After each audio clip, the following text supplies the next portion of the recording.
حضور نبی رحمت صلی اللہ علیہ وآلہ وسلم نے ارشاد فرمایا، دنیا متاع ہے اور دنیا کا بہترین متاع صالحہ عورت ہے۔ اور صالحہ عورت کی تعریف یہ کی گئی کہ مرد جب اس کو دیکھے تو خوش ہو جائے، اور جب وہ حکم دے تو وہ اطاعت کرے،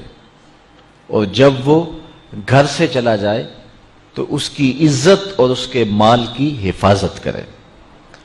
تو جس میں یہ خوبیاں ہوں وہ صالح خاتون ہے، اچھی خاتون ہے اور اچھی بیوی ہے۔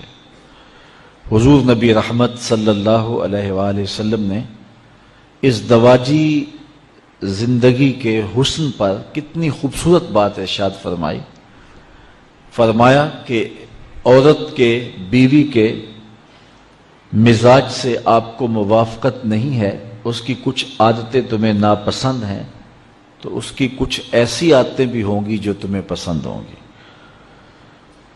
تو ادھر بیوی کو یہ ارشاد کیا کہ اگر اللہ کے علاوہ کسی کو سجدہ جائز ہوتا تو میں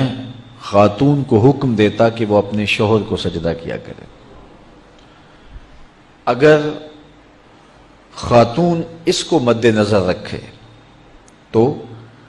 شوہر کو شکایت پیدا نہیں ہو سکتی، اور اگر شوہر اس حدیث کو مد نظر رکھے کہ اس کی کچھ عادتیں مجھے ناپسند ہیں تو کچھ عادتیں ایسی بھی ہیں جو مجھے پسند ہیں، یہ ماں باپ کا گھر چھوڑ کے آئی ہے، میرے لیے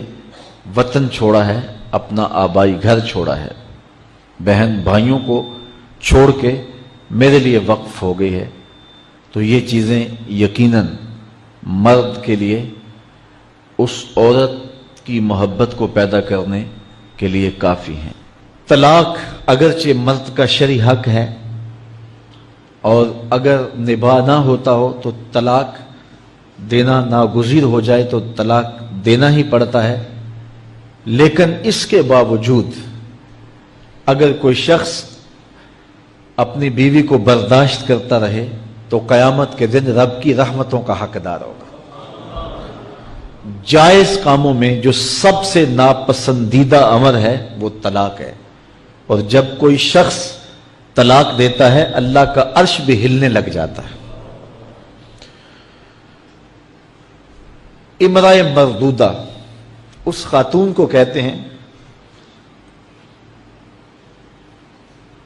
جس کے شوہر نے اس کو طلاق دے دی اور وہ اس قابل نہیں ہے کہ اس کا دوبارہ نکاح ہو سکے۔ پہلے ہی بڑی مشکل نکاح ہوا تھا، بدصورت تھی، جہیز نہیں لا سکی تھی، تو پہلے بڑی مشکل نکاح ہوا تھا، اب طلاق ہو گئی تو اب تو اور زیادہ ہی مکان مشکل ہو گیا، تو وہ اپنے باپ کی دہلیز پہ بیٹھ گئی۔ آگے نکاح کا ارادہ بھی نہیں ہے چونکہ امکان باقی نہیں ہے، تو اس عورت کو شریعت میں کہتے امرأ مردودہ، لٹائی گئی خاتون۔ حدیث میں آتا ہے کہ کل اس خاتون کے باپ کو اس کے گناہوں کی وجہ سے جہنم کا حکم ہوگا،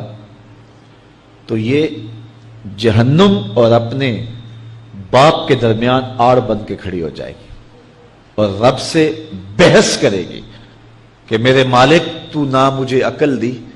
نہ تو نے مجھے شکل دی، سسرال نے قبول نہ کیا اور خامن نے دھتکار دیا، یہ ایک بوڑھا باپ ہی تھا جو مزدوریاں کر کر کے میرا پیٹ پالتا رہا، اس کے بڑے گناہ ہوں گے لیکن مالک میں تو اس کو جہنم میں نہیں جانے دوں گی۔ اللہ سے لڑائی کرے گی، بحث کرے گی، اللہ اکبر، الجھاؤ پیدا کر دے گی۔ حدیث میں آتا ہے اللہ اس خاتون کی سفارش